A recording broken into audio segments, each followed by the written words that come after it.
next thing is work on our little dude. So, or I need to tell you how to stack it, don't I? Should I just let you guess on that? Yeah, you've only got a couple of minutes. Let him guess. Okay, it's pretty easy. I would just use something bigger like this rather than the regular wood dowels. Now, this is taller. Now, it's 9 inches, so I would have 2 cake boards in here. Remember I said about every 4 inches up? So you got you have 4 inches here, and then probably in here I'd put 1 more cake board.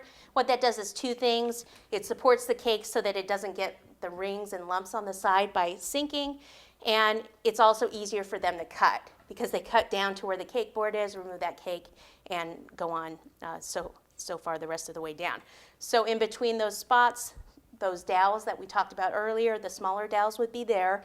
But in this bottom cake, I would like to have bigger ones just because I feel more comfortable with it. The other ones work too, but I like the bigger ones. So 4 of these in this bottom cake, level with the top of the cake.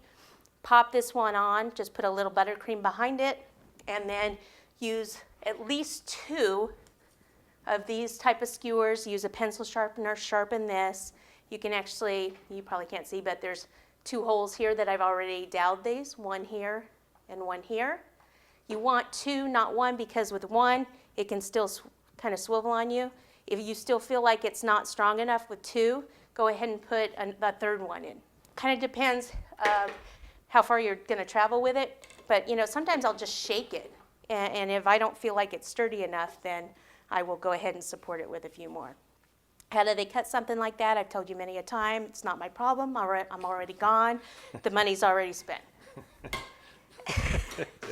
Right? Is that just me? Was that rude? Yeah, that was a little rude. How they cut it. Okay. Make sure that you're always kind of clean your pizza cutter off every once in a while here. And we are going to go on to the graduation cap. Move these out of the way. So I just have, you can use a smaller cake. I just have this one in the freezer, and it's kind of messed up. It was just leftover batter, and that's why it kind of looks like this. It was just thrown in the pan. And but you could use like a 4-inch cake would be good for something like this. It's going to go up here on the top. So what I'll do is I'll use this to my benefit, and I will just kind of carve down around the sides. I want it angled out a little bit. And I'm just roughly cutting it first, and then I'll go back and kind of do a little bit nicer job. I hope. You think? Well, sometimes they're easier to carve when they're a couple of months old. Yeah. Actually, this is nice and soft. But this one should be frozen. I didn't say it was old. No. I said it was. I'm teasing. Now, the Petitfort one was old. That was old. That was old. That was old. Yeah, that was old. Yeah. Okay, so something like that. Let me see. 2 things I need to check. One, this is going to go on top here. So I want to kind of see the size. I think that might be pretty good. Actually, I think I want it to sit inside there a little bit so I don't have to lift it up here. So let me cut it down a little bit more. And then for the top part of the hat, I actually am going to be doing that with chocolate, and I'll cover it with a piece of fondant. Coating chocolate, just the little discs of chocolate. And then this part here, I just want to slant this downward, so it'll go towards the back.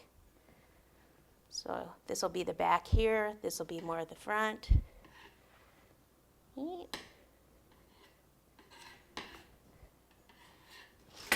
Okay, how are we doing out there in computer land?